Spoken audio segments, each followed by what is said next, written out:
2, versos 19 al 22. Vamos a leer del verso 19 al verso 22. ¿Está bien? ¿Lo pueden poner en la pantalla? Porque luego mi versión es diferente. Ok, ahí va. Así que ahora ustedes, los gentiles, ya no son desconocidos ni extranjeros, sino ciudadanos junto con todo el pueblo santo de Dios. Son miembros de la familia de Dios. Juntos constituimos su casa, la cual está edificada sobre el fundamento de los apóstoles y los profetas. Y la piedra principal es Cristo Jesús mismo. Estamos cuidadosamente unidos en Él y vamos formando un templo santo para el Señor. Por medio de Él, ustedes, los gentiles, también llegan a formar parte de esa morada donde Dios vive mediante su Espíritu. Dile al que está a tu lado: somos familia. Otra vez, fuerte: somos familia. Somos familia. La historia comienza con una familia.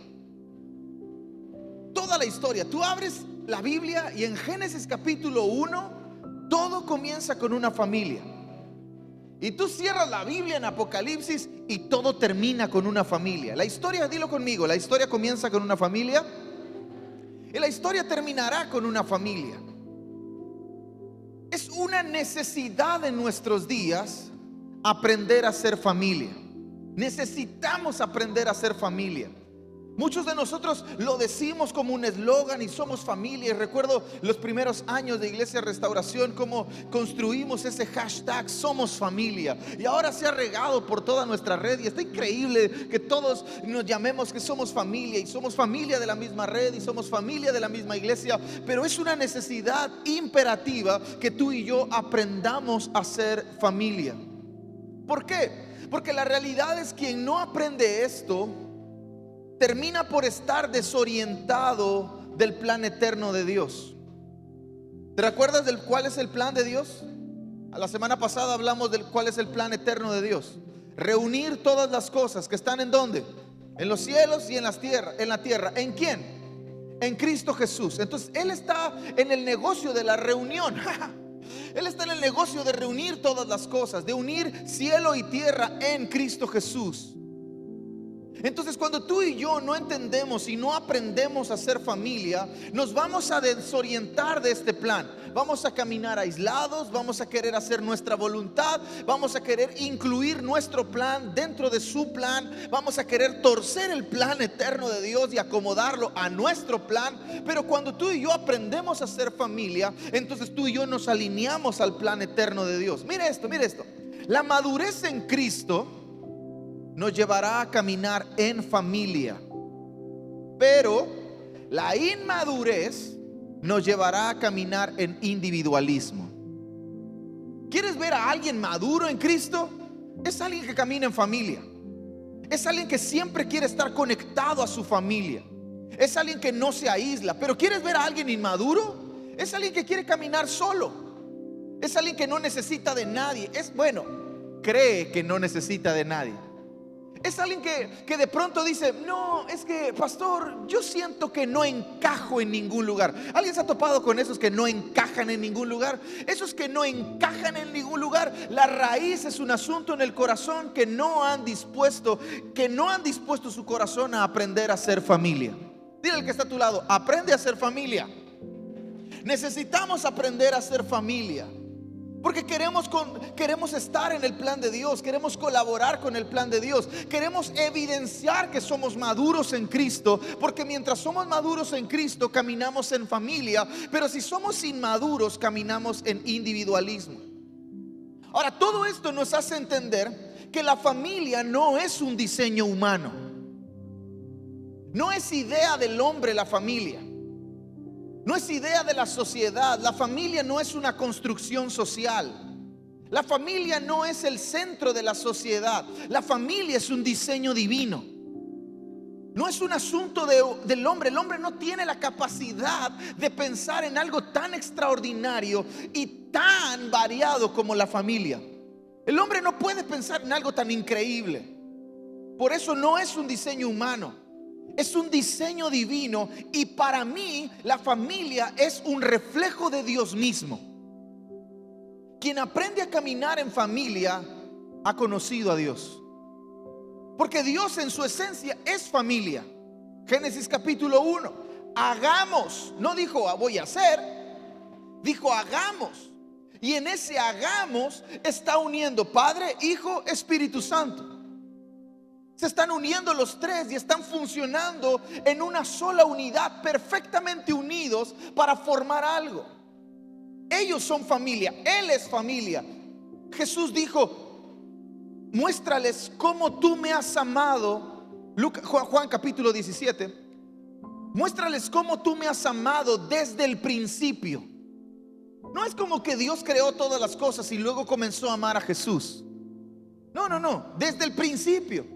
Desde antes de todas las cosas, el Padre ya amaba al Hijo, y el Hijo ya amaba al Padre, y el Espíritu Santo ama al Hijo y ama al Padre. Y esa perfecta unidad nos enseña que en esencia Dios es familia. Y si la familia es un diseño divino, entonces la familia se convierte en un reflejo de Dios mismo. Dile al que está a tu lado: tu familia, mi familia, son un reflejo de Dios. Entonces, escúcheme bien. Entonces, ponga atención en esto. Ponga atención en esto.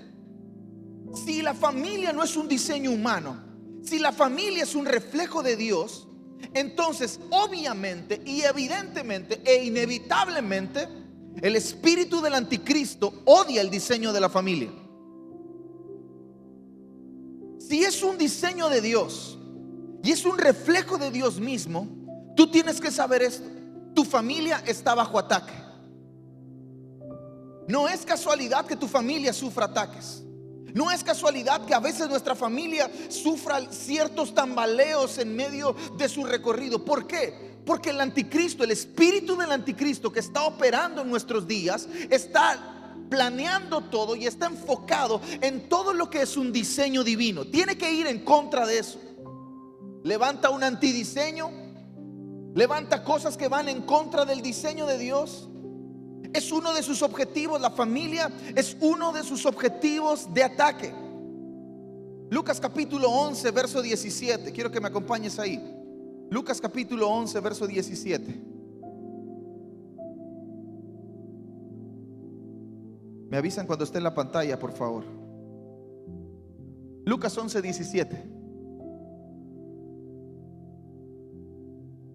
Como él conocía sus pensamientos, le dijo: todo reino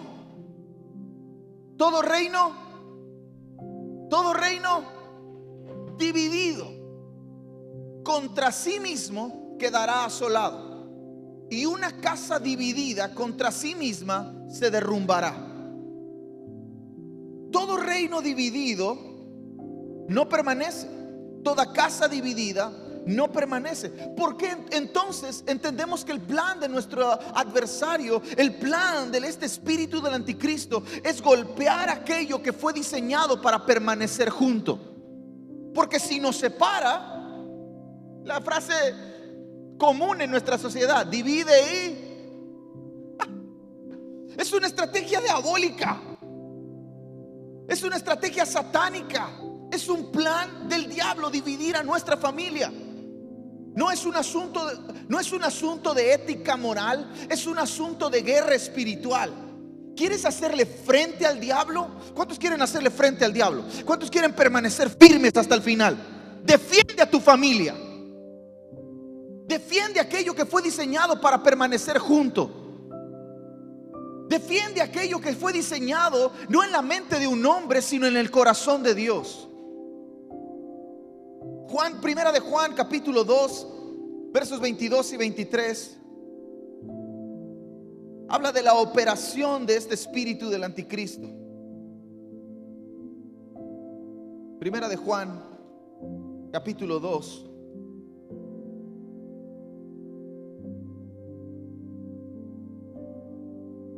versos 22 y 23 dice esto: ¿quién es el mentiroso sino el que niega que Jesús es el Cristo? Este es el anticristo, el que niega al Padre y el que niega la familia es el anticristo. Todo el que niega al Hijo tampoco tiene al Padre. El que confiesa al Hijo también tiene al Padre. ¿Se da cuenta? Cómo el espíritu del anticristo lo que está haciendo es diciendo que Dios no es un padre y que Dios no tiene un hijo. No, tú tienes que entender esto. Él funciona en familia. La perfecta unidad del Padre, Hijo, Espíritu Santo son una familia, y la familia es un reflejo de ellos, es un reflejo de Dios mismo. Entonces obviamente todo el ataque va a venir para dividir eso, porque el reino que está dividido va a ser asolado y la casa que está dividida no permanecerá. Pero dile al que está a tu lado: somos una familia y vamos a permanecer juntos hasta el final. Según la Real Academia Española, la definición de familia es un grupo de personas unidas por la misma sangre que comparten el mismo ancestral o ancestro. Esa es la definición de la Real Academia Española. Pero ¿de dónde habrá sacado la Real Academia Española el significado de familia? ¿Dónde habrá encontrado esa definición? ¿En una construcción social? No. Efesios capítulo 3. Efesios capítulo 3.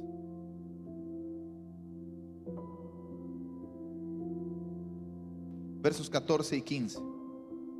Mire qué dice: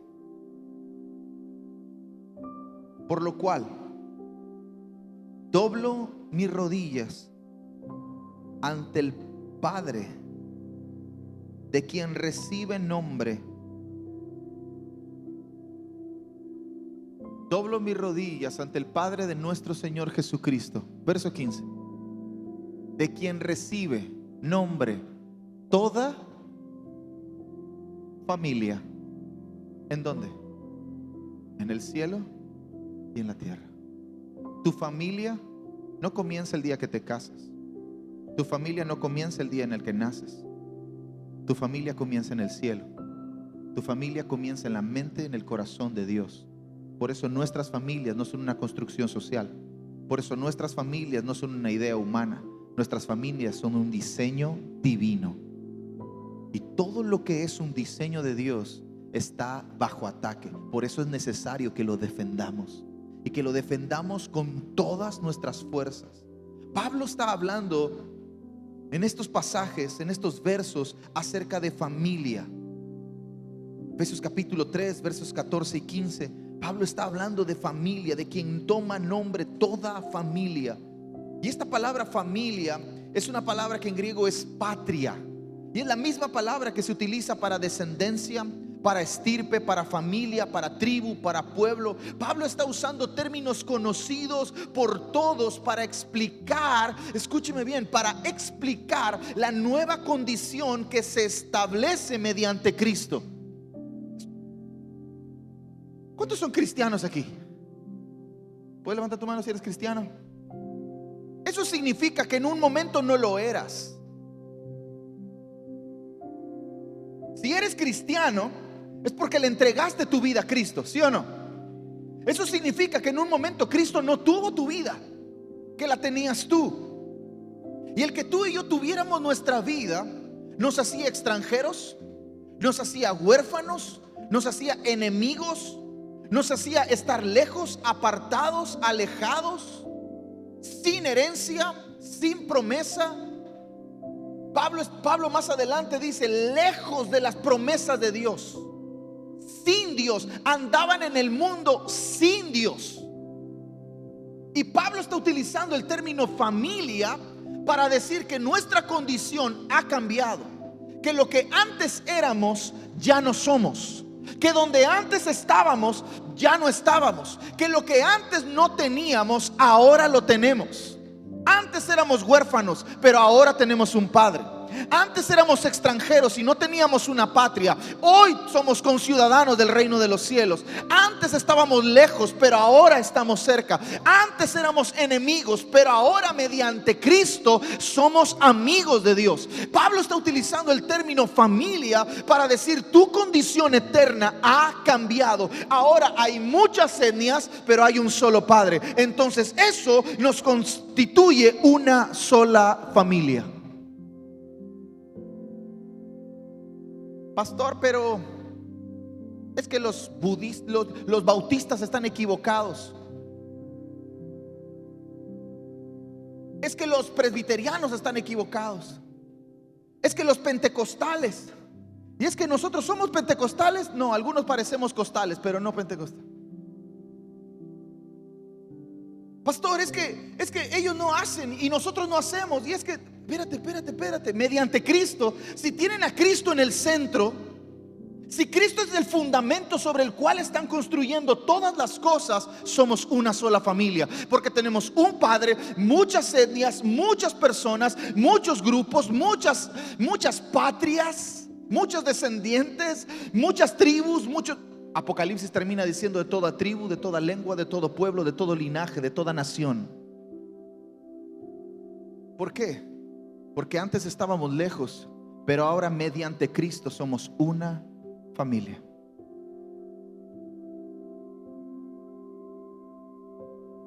Pero ¿por dónde comenzamos todo esto?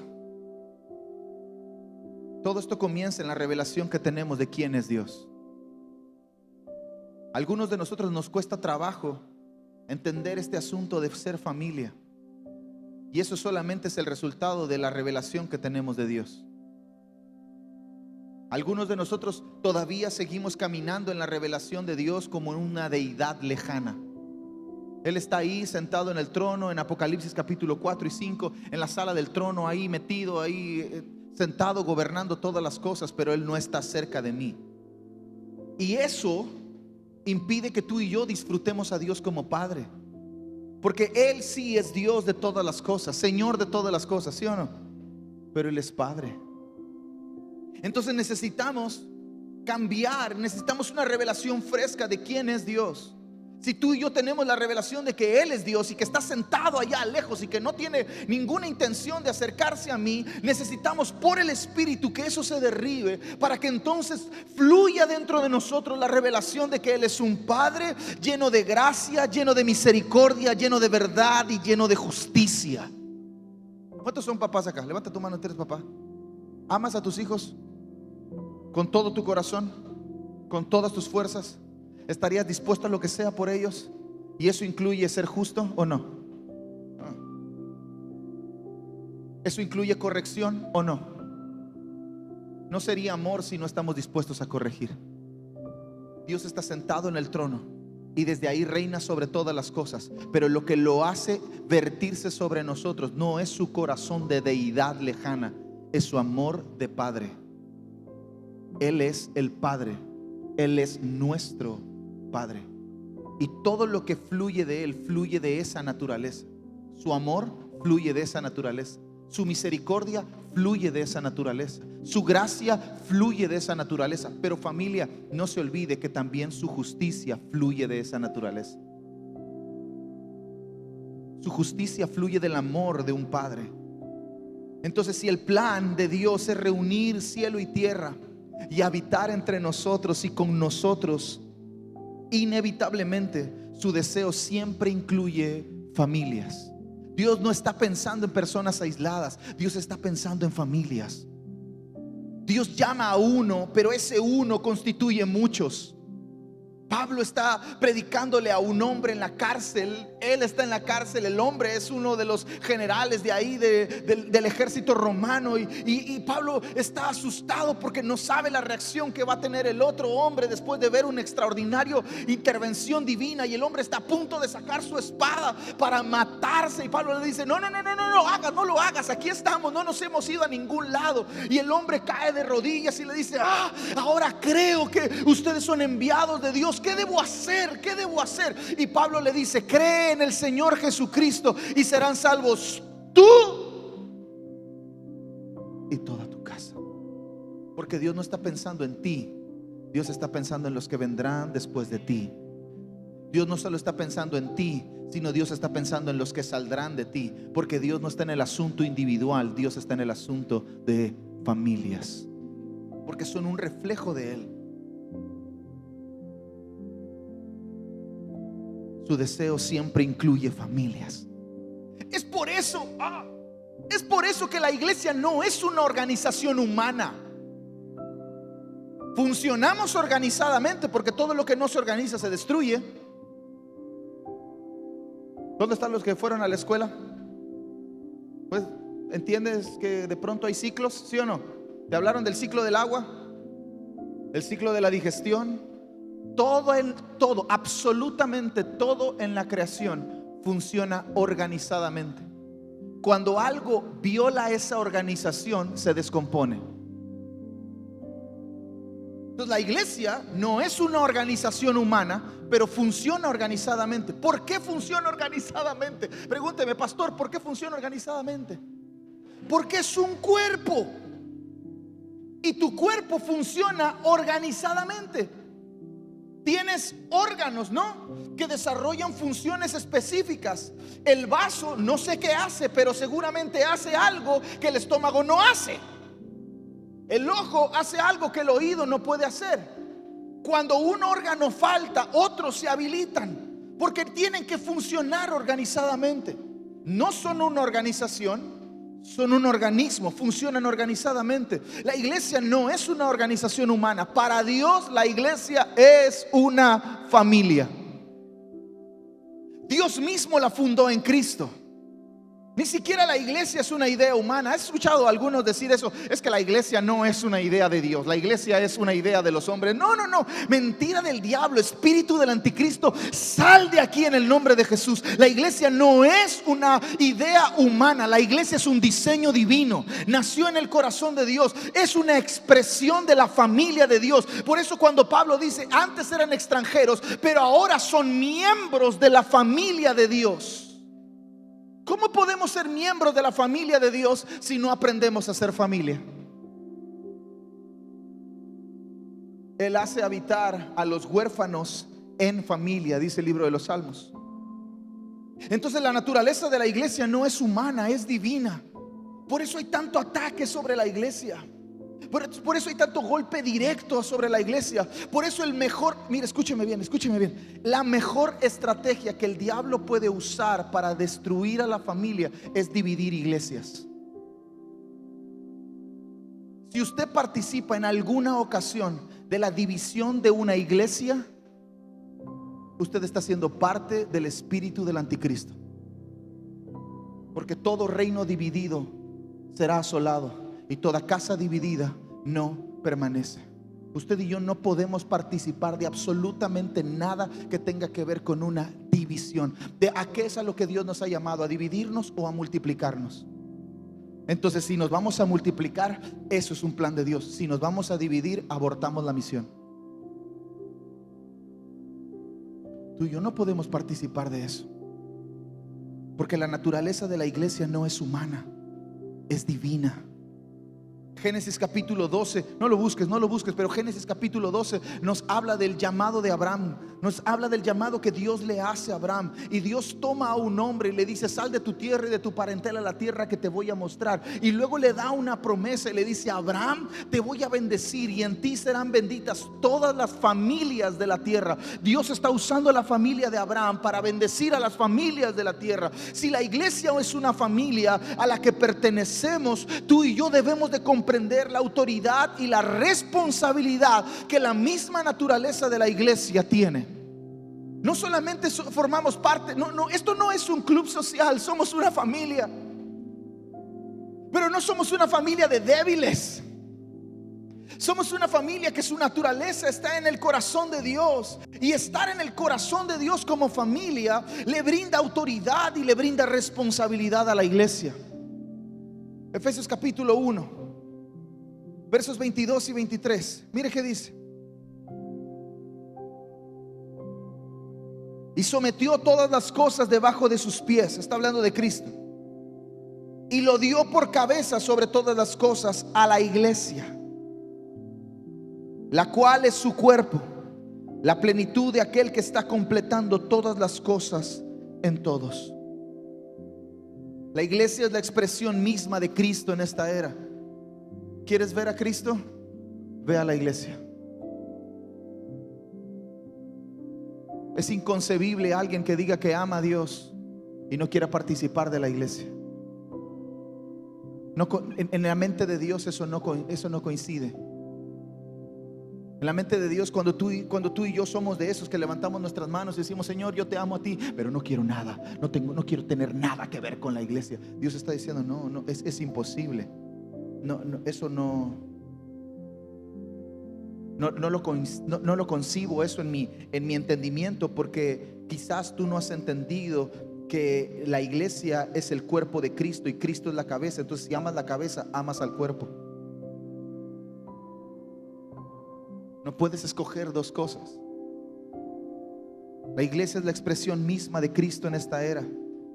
La esencia y el poder de la iglesia fluyen de Cristo mismo. Familia, tú y yo necesitamos un bautismo en esta verdad. Necesitamos estar sumergidos en esta verdad. La iglesia es el cuerpo de Cristo. La iglesia tiene autoridad y el poder y la esencia de la iglesia fluyen de Cristo mismo. ¿Sabe qué sucede cuando tú y yo estamos bautizados en el cuerpo? Dejamos de ser cristianos de domingo. Algunos solamente somos cristianos los domingos. De lunes a sábado vivimos como se nos hace feliz. Y luego nos enojamos cuando Dios nos agarra mal parados, ¿verdad? Y trastabillea todo. Sí, claro, pues vives como quieres de lunes a sábado, pero el domingo te pones tu ropa de cristiano, tu ropa de domingo, para venir y entregar tu vida a Cristo. Y el lunes la vuelves a tomar y le dices: Señor, hasta el domingo nos vemos. Tener una revelación de esto, bautizarnos en esta verdad. Somos familia de Dios y somos familia entre nosotros. Nos hará dejar de ser un cristiano de domingo. Y esta familia forma un solo cuerpo. Efesios capítulo 2, acompáñame, Efesios capítulo 2.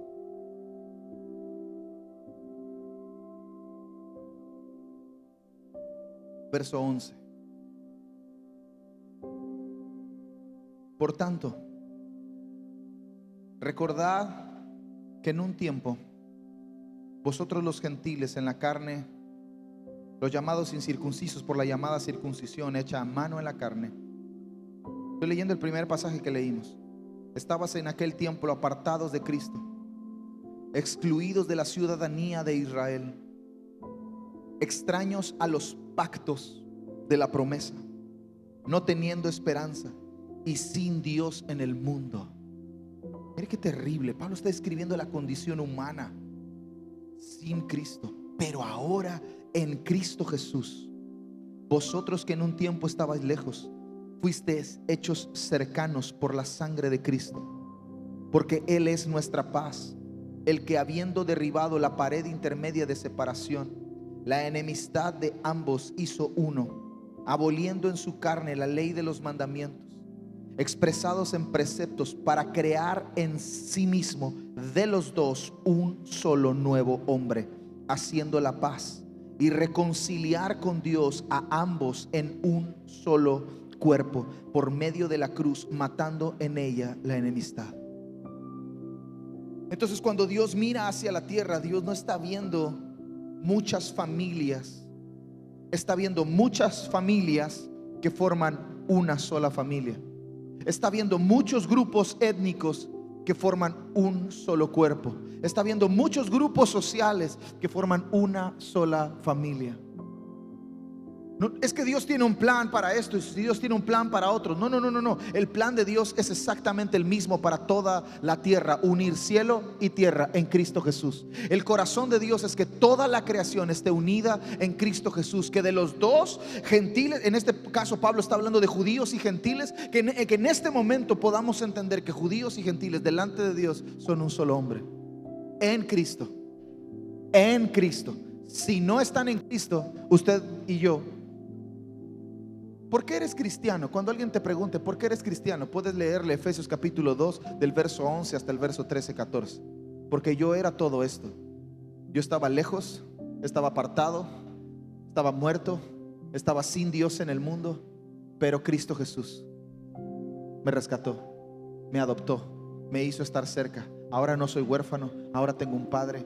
Antes era extranjero, ahora soy conciudadano del reino de los cielos. Antes era todo esto, pero ahora no soy. Ya no hay enemistad. Entonces la iglesia Escúcheme bien, escúcheme bien. Entonces, la iglesia en su naturaleza es una familia dotada de autoridad de Dios, siendo el cuerpo de Cristo que se edifica para ser morada de Dios en el Espíritu. La iglesia no es una organización humana. La iglesia no es una estrategia para enriquecer a algunos. La iglesia no es absolutamente nada de eso. La iglesia es una familia que tiene autoridad delegada por Dios, que forma el cuerpo de Cristo y que está siendo edificado para convertirse en una morada de Dios, en un lugar donde Dios puede habitar por el Espíritu. Cuando usted vuelva a pensar, voy el domingo a la iglesia, que esta revelación le haga pensar diferente. Voy al lugar que está siendo edificado, voy a reunirme con los otros miembros de la familia de Dios y juntos vamos a formar al cuerpo de Cristo para ser edificados por la palabra en el Espíritu, para entonces convertirnos todos juntos en un lugar donde Dios pueda reposar. Nos vamos a reunir para que Él venga sobre nosotros. Entonces la iglesia tiene un propósito definido. Pregúnteme, ¿cuál es? Pero con ganas de saber ¿cuál es? Porque la gente piensa que la iglesia tiene un montón de propósitos. La iglesia, ¿por qué no le ayudan a los pobres? Porque la iglesia no está para ayudar a los pobres. La iglesia debería meterse a los hospitales. La iglesia no está para meterse a los hospitales. No confundamos el propósito de la iglesia con algunas tareas que la iglesia tiene. Son dos cosas diferentes. La iglesia no está para hacer labor social.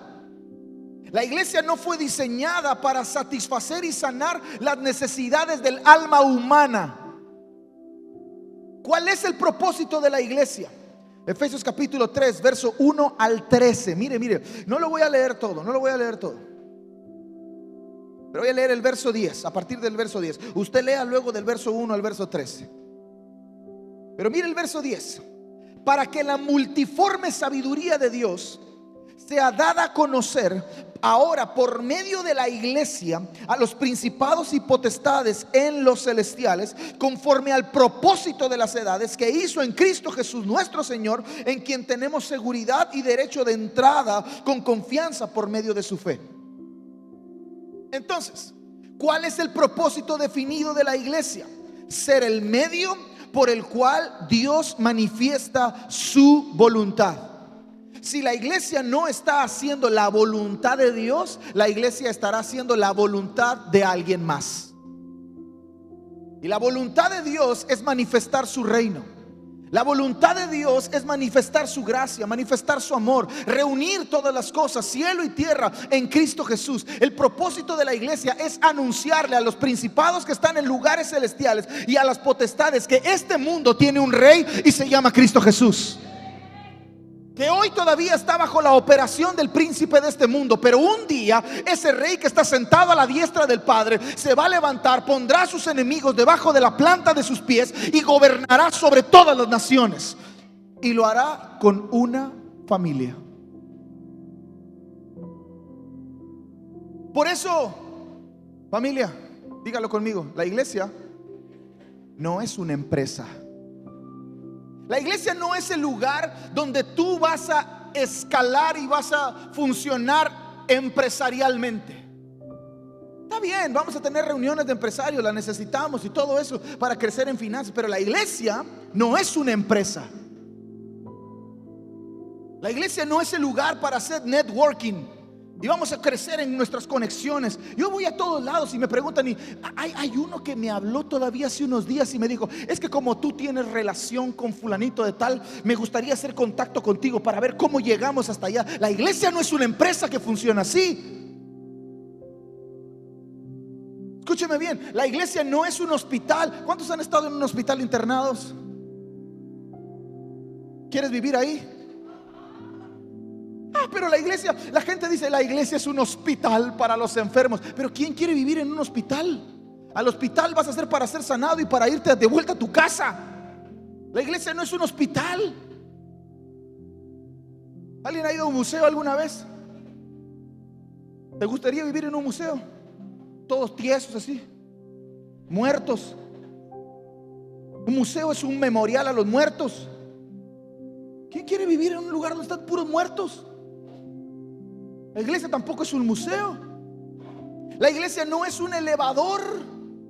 Voy a llegar a yo quiero estar ahí. Yo quiero, pastor, ¿cómo le hizo para llegar ahí? ¿Quién sabe? Ni te voy a decir. Porque la iglesia no es un elevador para que tú conquistes tus sueños, mis planes, mis metas. Llévame allá, Señor, elévame, hazme crecer. No te va a hacer absolutamente nada, porque si eso no se alinea a su voluntad, escúcheme bien, Dios está dispuesto a silenciarte, a desaparecerte, a hacerte a un lado, a pasarte a la historia, a pasarte por encima. Porque si no nos alineamos a la voluntad de Dios, entonces la iglesia estará haciendo la voluntad de alguien más. Y la iglesia existe para manifestar la voluntad de Dios. Hace algunos años teníamos esta frase y creo que es necesario que la retomemos. Somos una familia, la de Dios, que manifiesta una cultura, la de Dios, y que pertenece a un reino, el de Dios.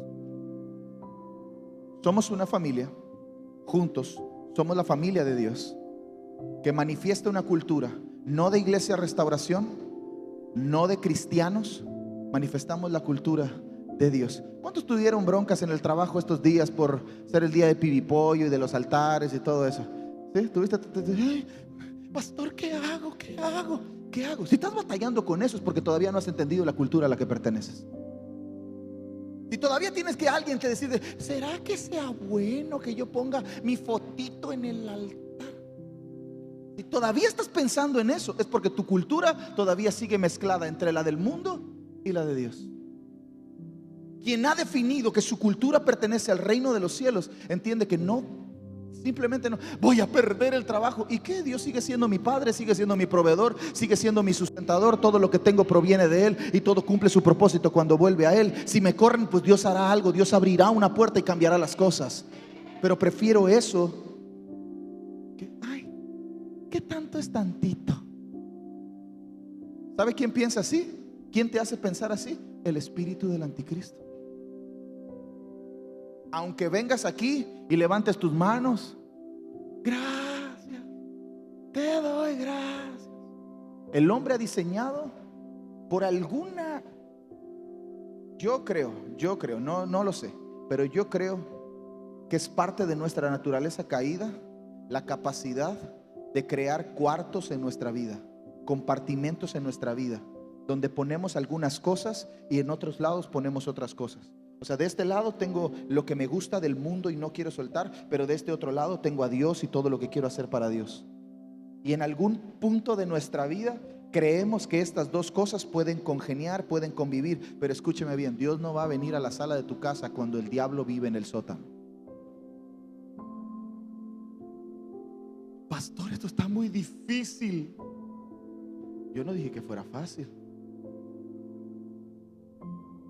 pero alguien tiene que manifestar la cultura del cielo. Alguien tiene que decir al espíritu del anticristo que en Iglesia Restauración no vas a entrar, que aquí no tienes lugar. Aquí somos una familia que pertenece a un reino, que su responsabilidad es manifestar una cultura. El propósito siempre será manifestar el plan y la voluntad eterna de Dios. ¿Cuál es esto? Reunir todas las cosas en Cristo Jesús. El plan eterno de Dios está resumido en un nombre. A ver, esos que leen la Biblia, ¿cuál es el nombre? Isaías capítulo 7. Isaías capítulo 7, verso 14. Rápido en la pantalla, vamos. Linet, gánales, 1, 2, 3. Tremendo equipo de producción. Isaías capítulo 7. Este es el plan eterno de Dios. Acuérdense que Dios escondió su plan de pasta a pasta de todo el antiguo pacto, todo el Antiguo Testamento. Dios esconde su plan y luego lo hace conocer en Cristo, en Jesús. Y Pablo dice en Efesios que el misterio que antes estaba escondido ahora ha sido revelado. Isaías capítulo 7. ¿No llegó? ¿No llegó Isaías? ¿Sí llegó? Ahí está. No, verso 14, verso 14.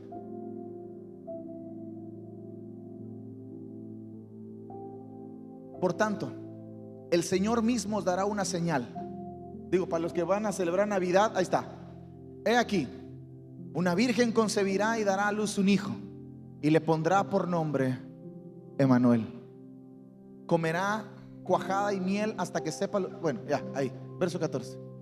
¿Cómo le va a poner por nombre? ¿Sabe qué significa Emanuel? Entonces el plan de Dios no ha cambiado. El plan de Dios no es hacer famoso Iglesia Restauración Cancún. El plan de Dios no es hacer crecer el ministerio del pastor Toño del Río. No. El plan de Dios no es llevarnos por las naciones. El plan de Dios ni siquiera es que las naciones vengan a nosotros. El plan de Dios siempre ha sido Él habitando entre nosotros y nosotros siendo su familia. Es el plan. Esa es su voluntad. Entonces, ¿para qué existe la iglesia? Para ir por el mundo y decirle: hey, tú tienes un padre, no eres huérfano. Tienes una ciudadanía, no eres extranjero. Hey, tú puedes formar parte en Cristo Jesús. Los que antes éramos enemigos, ahora somos amigos. Tenemos reconciliación, paz para con Dios mediante Cristo Jesús. La responsabilidad de la iglesia es decirle a los principados y potestades en este mundo que hay un mediador entre el hombre y Dios, y ese se llama Cristo Jesús. Y que ahora podemos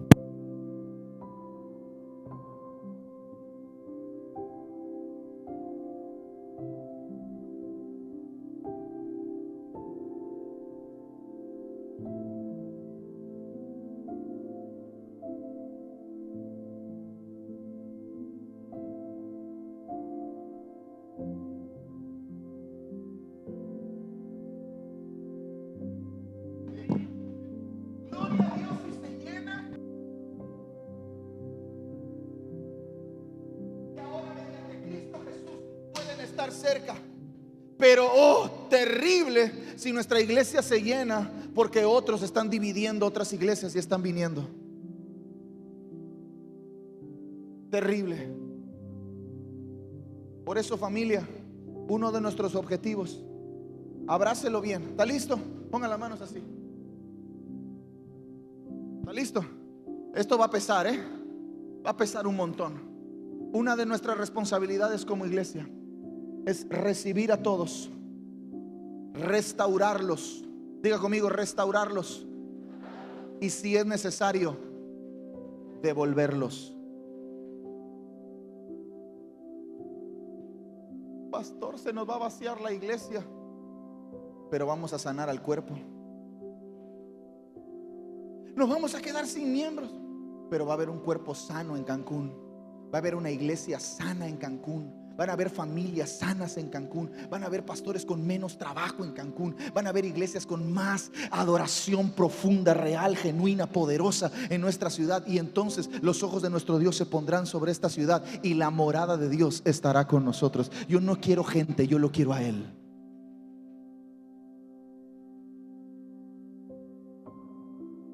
¿Sintió el peso o no?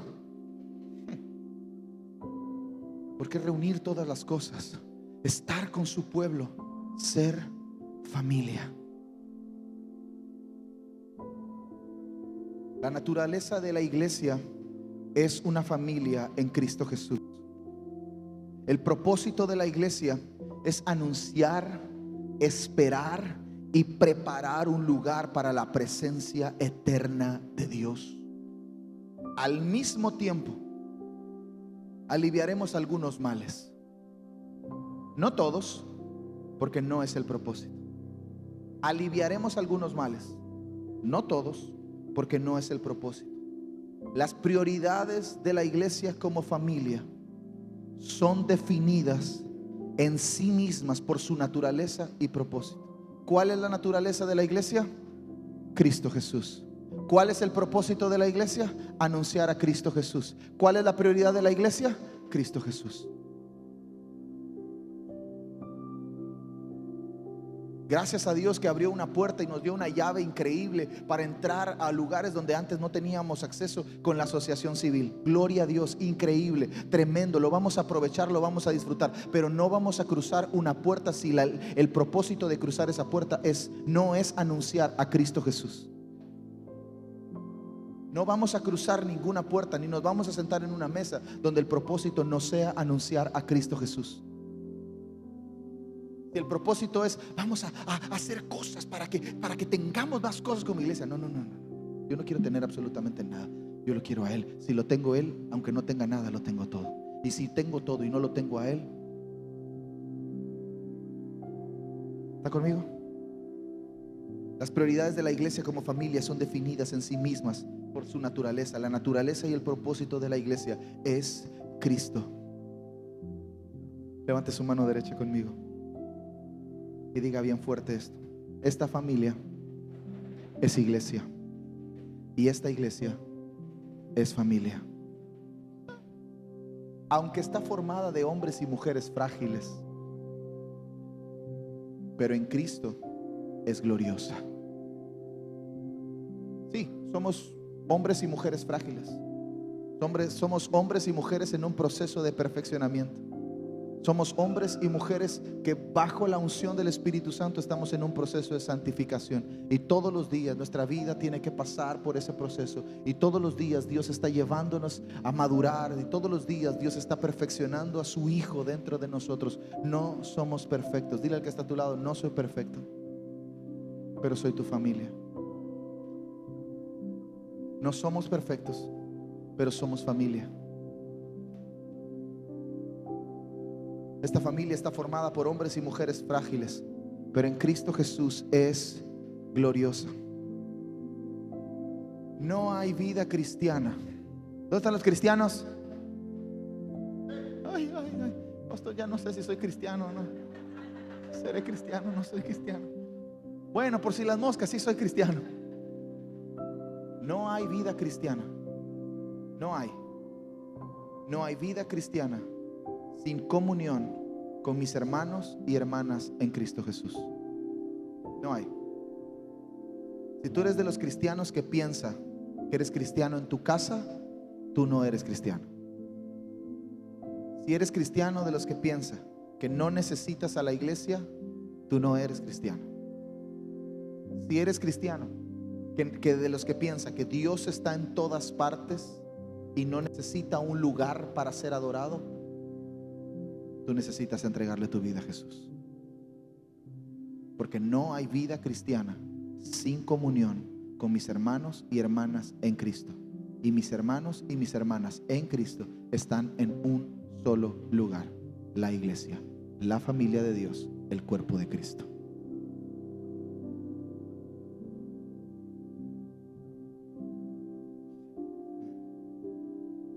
¿Está listo?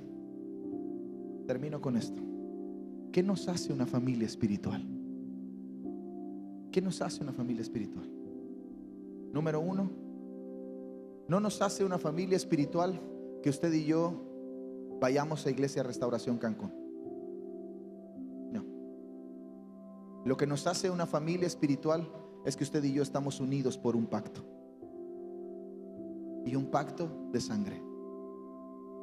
Es la sangre de Jesús, es la sangre de Cristo la que nos ha unido a Él y nos ha unido entre nosotros.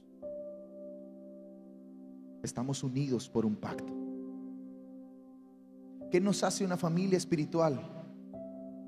Que preservamos y preferimos más las relaciones que las reuniones. Hay de pronto estos lugares donde hay culto lunes, martes, miércoles, jueves, viernes, sábado, domingo. El único día que tienen libre es a las 5 de la mañana el martes.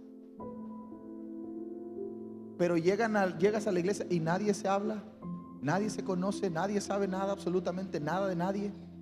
Tienen más reuniones que relaciones. ¿Qué nos hace una familia espiritual?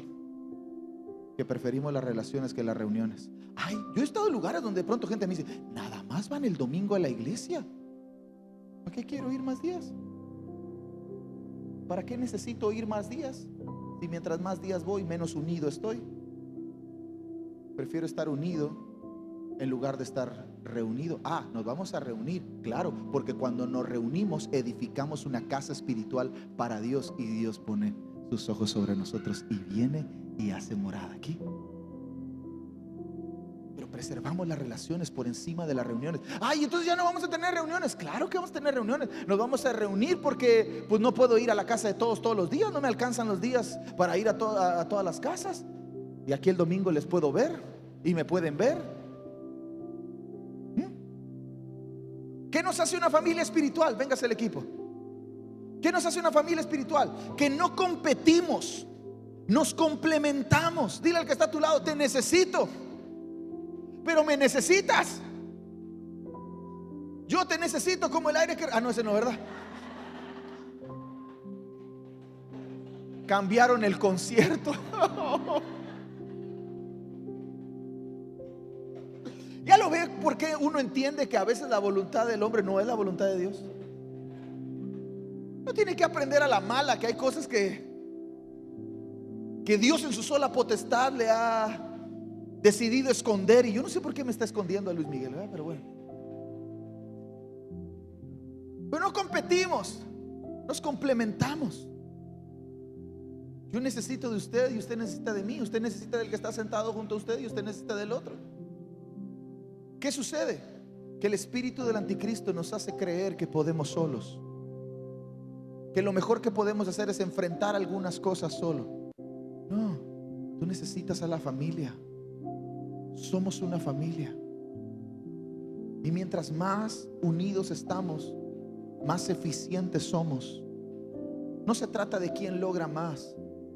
Se trata de que cuando uno cae, ahí está el otro para levantarlo. Se trata que cuando uno es atacado, tiene a otro detrás para defenderlo. Y esa es la otra cosa que nos hace ser una familia espiritual. Nos cuidamos mutuamente. Una de las cosas que Dios le pregunta al primer homicida de la Biblia: ¿dónde está tu hermano? Y él dice: ¿acaso soy guarda de mi hermano? Pero que cuando Dios pregunte por nuestros hermanos, nosotros podamos decir: aquí está mi hermano, lo estoy cuidando, lo estoy vendando, le estoy poniendo aceite, y todo lo que está costando lo estamos poniendo a mi cuenta. Cuando tú vengas, pagarás y vendrás con tu galardón y vendrás con tu recompensa, mientras yo me hago responsable de mi familia. Nos cuidamos mutuamente, y eso tiene que ver con un montón de cosas. Tiene que ver con ayudarnos, con sostenernos, con no dejarnos caer, con defendernos. Familia, familia, familia, comencemos a defendernos los unos a los otros. Más de 59 veces. La próxima semana le voy a traer un QR donde usted va a poder descargar los 59 veces que habla la Biblia de los unos a los otros. 59 veces. La Biblia, cuando está gritando algo, muchos de nosotros guardamos silencio y no prestamos atención. Pero es muy importante la relación que hay unos a otros. Nos necesitamos los unos a los otros, nos soportamos los unos a los otros, nos ayudamos los unos a los otros, nos cargamos los unos a los otros, nos defendemos los unos a los otros, nos corregimos los unos a los otros. Dile al que está a tu lado: nos corregimos los unos a los otros. Porque a algunos solo les gusta que les aplaudan los unos a los otros, pero no les gusta que los corrijan los unos a los otros. Y si somos una familia, también se requiere corrección. Entonces, ¿qué nos hace una familia espiritual? Estamos unidos por el pacto. La sangre de Cristo nos hace una sola familia. Reconciliar con Dios, Efesios 2, reconciliar con Dios a ambos en un solo cuerpo por medio de la cruz, matando en ella la enemistad, y vino y anunció la buena noticia de paz a nosotros que estabais lejos y a la paz que estaban cerca. Pues por medio de él los unos y los otros tenemos derecho a entrar por un mismo espíritu al Padre, miembros de la familia de Dios, unidos por un pacto. Preservamos y preferimos más las relaciones que las reuniones. No quiere decir que no nos vamos a reunir, pero nos vamos a reunir para seguir cultivando y fomentando nuestras relaciones. No competimos, nos complementamos. ¿Qué necesitas? Yo te ayudo.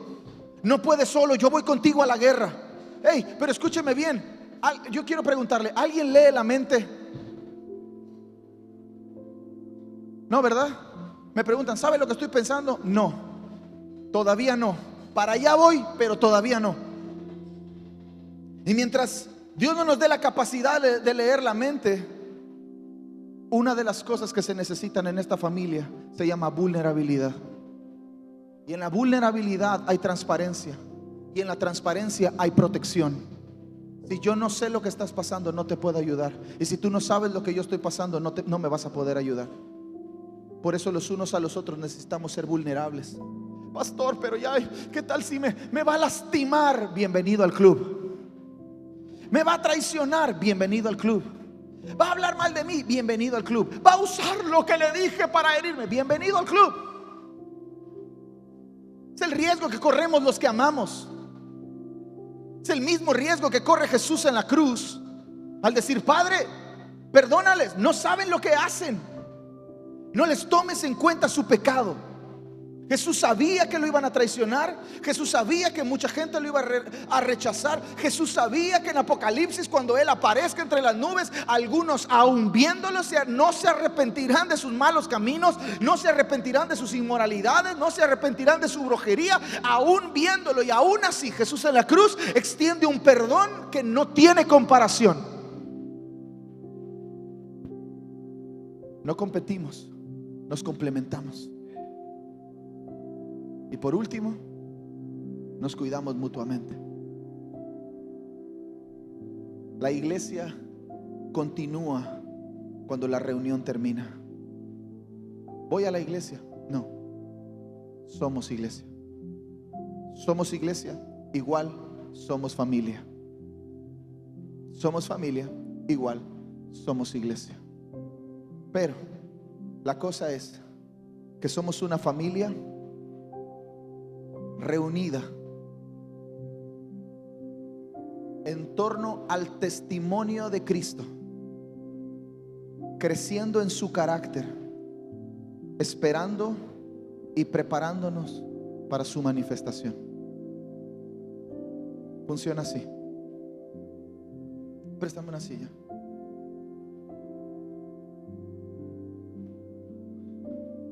Somos una familia. Cristo está en el centro. Ven, Adri. Ven, Adri.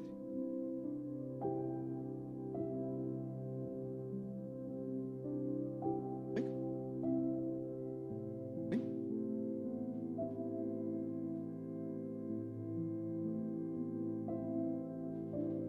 Somos una familia. Y nuestro punto de reunión no es el pastor. No es el pastor sentado en la silla. Que me pongo. Es más, tan bonitas las sillas, ¿verdad? Ni me he sentado. Pero hay algunos que les ponen su trono así. Somos una familia que entiende que quien está en el trono es Cristo Jesús. Que no se trata de nosotros, se trata de Él. Y todos reunidos alrededor del trono, con Cristo en el centro, somos edificados los unos a los otros en amor. Nos necesitamos, nos complementamos. No estamos compitiendo, estamos complementándonos. Estamos preservando nuestra relación. Nos amamos. Somos completamente diferentes, pero nos amamos. Entonces, ¿qué sucede? Que cuando alguien más quiere venir a unirse a esta familia, ¿no? ¿Nadie más quiere venir? ¿Nadie más quiere venir? Podemos unirnos aquí con Dani. Aquí con Dani. Sí. Y nos reunimos. ¿Nadie más? ¿Nadie más quiere ser parte de esta familia? ¿Alguien más? Nos reunimos. Vamos cerrando el círculo. Vamos cerrando el círculo. Eso. Ay, pastor, yo es primera vez que vengo, ni me invitaron. Ni modo, Dios te trajo. para que seas parte de esta familia, no de Iglesia Restauración, sino de la familia de Dios.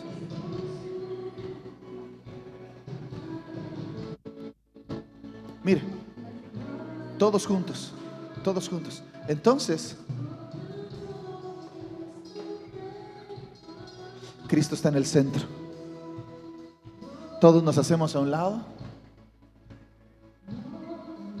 porque no se trata de nosotros, no se trata de un nombre, no se trata de una iglesia, se trata de un solo cuerpo, de una sola familia, un solo Padre. Entonces entendemos que somos familias reunidas en torno al testimonio de Cristo Jesús, y juntos estamos creciendo y creciendo y creciendo en el carácter. ¿En nuestro carácter? No, en el carácter de aquel que está sentado en el trono. ¿Y qué es lo que hacemos? Nos preparamos, esperamos y nos preparamos los unos a los otros como una familia. Efesios capítulo 4. Y vamos siendo edificados en amor. Un miembro ayuda a otro miembro. Y lo que Viri no puede hacer, lo puede hacer Alfredo. Y lo que Alfredo no puede hacer, lo puede hacer Adri. Pero por causa de que están conectados al cuerpo, por causa de que el mejor ejemplo que Jesús puso de esto es Juan capítulo 15. Separados de mí, nada pueden hacer. Entonces a veces lo único que entendemos es que necesitamos estar pegados al tronco, ¿verdad? Necesitamos estar pegados al tronco. Y soy una rama que está pegada al tronco. No. Pero hay ramas que están pegadas al tronco, pero hay ramas que están pegadas entre las ramas. Todos queremos ser la rama que está pegada al tronco, pero a lo mejor no te va a tocar ser la rama que está pegada al tronco. A lo mejor te va a tocar ser la rama que está pegada a otra rama. El hecho de que una rama esté pegada al tronco te bendice a ti, te ayuda a ti, es importante para ti. Por eso Jesús dijo: separados de mí, nada pueden hacer. Si te cortan, para lo único que sirves es para ser echado al fuego y ser quemado. Pero si permaneces en mí y yo permanezco en ti, entonces tu vida será una vida de fruto, y fruto en abundancia. Iglesia Restauración, usted y yo no estamos aquí para ser grandes, usted y yo estamos aquí para dar fruto. Y la única forma de dar fruto es permaneciendo conectados los unos a los otros como una sola familia. Así como estamos, puedes comenzar a orar por el que tienes a tu lado.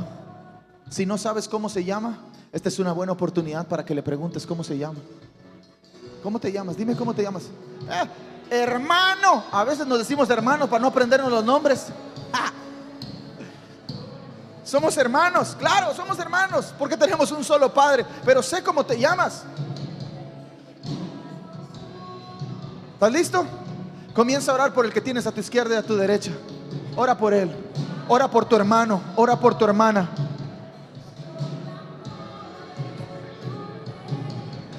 Ora por ellos, ora por ellos.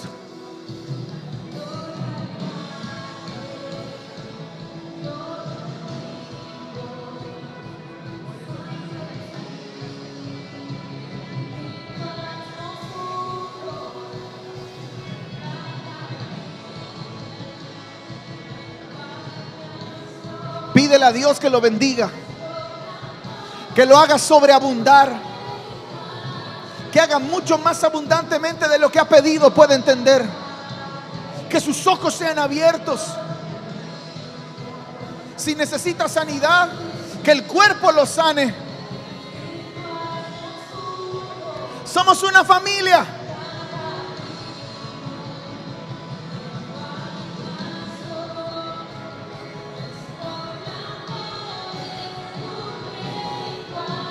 Vamos, levanta tus manos. Ahora toda la iglesia con las manos levantadas. Nos centramos en Cristo Jesús.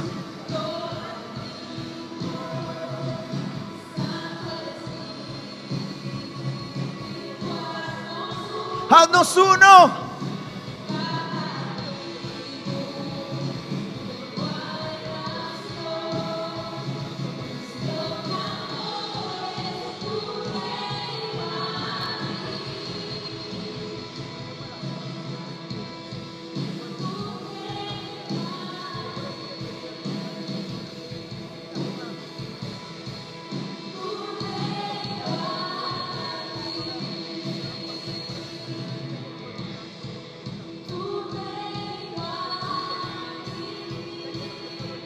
Vamos, con tus manos levantadas, dile: Señor, gracias.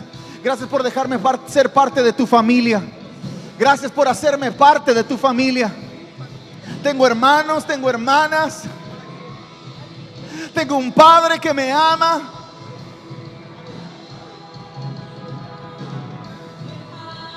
Vamos, con tus manos levantadas.